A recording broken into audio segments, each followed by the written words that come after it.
Welcome to Sana stories. ഇന്നത്തെ ദിവസം തേങ്ങ അരച്ച മീൻ കറിയും വറുത്ത മീനും കൂട്ടി ചോറ് കഴിക്കാനൊരാഗ്രഹം. അതുകൊണ്ട് ഞങ്ങൾ വരാപ്പുഴ മാർക്കറ്റിലേക്ക് പോവുകയാണ്.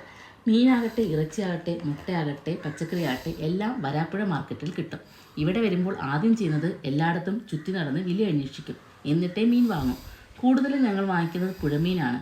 ആദ്യം പിടയ്ക്കുന്ന ബ്രാലിനെ കണ്ടപ്പോൾ അത് വാങ്ങാമെന്ന് വിചാരിച്ചു.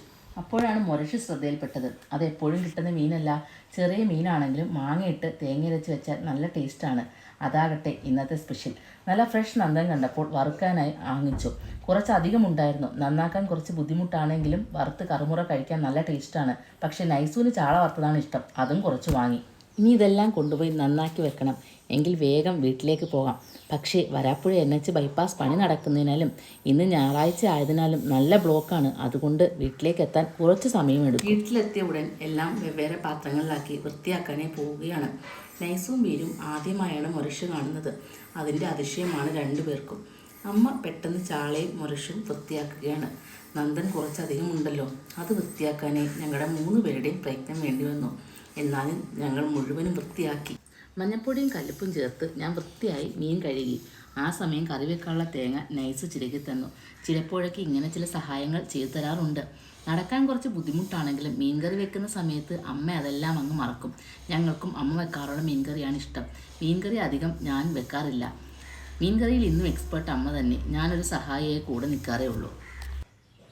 അമ്മ കറി വെക്കാനുള്ള കൂട്ട് ശരിയാക്കുകയാണ്. തേങ്ങയും മസാലക്കൂട്ടും ചെറിയ ഉള്ളിയും കൂടി മിക്സിയിൽ ഒരുമിച്ചരച്ചാണ് അമ്മ അരപ്പ് ശരിയാക്കുന്നത്. അടുപ്പിൽ ചട്ടി വെച്ച് ചൂടാകുമ്പോൾ എണ്ണ ഒഴിച്ച് കടുക് പൊട്ടിച്ച് ഉലുവയും വറ്റൽമുളകും മൂപ്പിച്ചതിലേക്ക് അരിഞ്ഞു വെച്ച ചെറിയ ഉള്ളിയും 2 പച്ചമുളകും ചേർത്ത് വഴറ്റും. അതിലേക്ക് അരച്ച് വെച്ച തേങ്ങയും വെള്ളവും ആവശ്യത്തിന് ഉപ്പും ചേർത്ത് ഒന്ന് അടച്ച് വെച്ച് തിളപ്പിക്കും. തിളച്ച അരപ്പിലേക്ക് ഇന്നിപ്പോൾ മീനും മാങ്ങയും തക്കാളിയും ഒരുമിച്ചിട്ടു. മുരശിനധികം വേവില്ലല്ലോ. വേവിത്തിരി കൂടിയ മീനാണെങ്കിൽ ആദ്യം മീനിട്ട് കുറച്ച് തിളച്ചതിന് ശേഷമേ മാങ്ങയും തക്കാളി ഇടാറുള്ളൂ. ശേഷം 10 മിനിറ്റ് ചെറിയ തീയിൽ അടച്ചു വെച്ചു. ഇതിൻ്റെ എല്ലാം ഇടയിൽ അമ്മ മീൻ വറുക്കാനുള്ള അരപ്പും റെഡിയാക്കി അത് മീനിൽ പുരട്ടിയും വെച്ചു. ഇനി അധികം നേരം അമ്മയ്ക്ക് നിൽക്കാൻ പറ്റില്ല, കാല് കഴിച്ചു തുടങ്ങി. ഇനി എൻ്റെ പരിപാടികളാണ്. ഈ മീനെല്ലാം വറുക്കണം. ചാള വറുക്കാനായി അടുപ്പിൽ വെച്ചു. ചാള വറുക്കുന്നതിൻ്റെ മണം അതൊരു മണം തന്നെ. മണം അടിക്കുമ്പോൾ തന്നെ കൊതിയാകും. അയ്യോ, ചാള മാത്രമല്ല വറുക്കാൻ. എന്തായാലും നന്ദൻ വാങ്ങിച്ചതല്ലേ, അതും കുറച്ച് വറുക്കാം. നന്ദനും കുറച്ച് കഴുകി വൃത്തിയാക്കി അരപ്പ് തേച്ച് അപ്പോൾ തന്നെ അടുത്തടുപ്പിൽ വറുക്കാനായി വെച്ചു. ഇനി നമുക്ക് കഴിക്കാനിരുന്നാലോ? ഭക്ഷണം കഴിക്കുന്നതിന് മുൻപ് പ്രാർത്ഥിക്കുന്ന ശീലം നൈസുവും വീരും സ്കൂളിൽ നിന്നും കൊണ്ടുവന്നതാണ്. ഞങ്ങൾ മറന്നാലും അവർ അത് ഓർമ്മിപ്പിക്കും.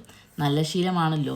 ചോറ് വിളമ്പുന്നതിന് മുൻപ് തന്നെ ചേച്ചിയും അനിയനും വറുത്ത നന്ദൻ കഴിക്കാൻ തുടങ്ങി. മത്തങ്ങയും ചെറുപയറും ഇട്ട എരിശ്ശേരിയും തേങ്ങ അരച്ച മീൻകറിയും മീൻ വറുത്തതും പിന്നെ കുറച്ച് മാങ്ങാച്ചാറും എല്ലാം കൂടി വിഭവസമൃദ്ധമായിരുന്നു ഈ ഞായറാഴ്ചത്തെ ഉച്ചയൂണ്.